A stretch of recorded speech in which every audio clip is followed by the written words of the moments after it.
Campo Vicente Lim, Calamba City, Laguna. Umabot sa 22 individual ang naaresto at 45 mga baril ang nakumpiska ng mga otoridad sa 7 araw na operasyon laban sa los firearms mula April 20 hanggang April 26, 2026. Ayon kay Police Regional Office Parade Director, Police Brigadier General Hansel Marantan. Ang mga nasabing operasyon ay bahagi ng pinalakas na kampanya kontra sa illegal na pagmamayari ng mga baril.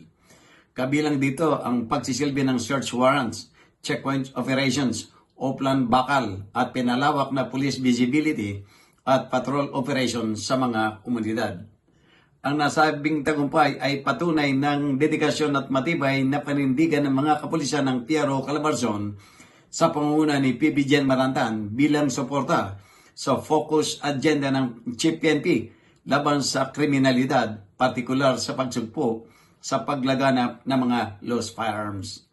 Pinuri ni PB Gen Marantan ang mga operatiba sa kanilang matagumpay na operasyon na nagbunga ng pagkakaaresta ng mga suspect at pagkaka-recover ng mga illegal na baril. Jojo Cesar Magsumulgurat para sa journalnews.com.ph.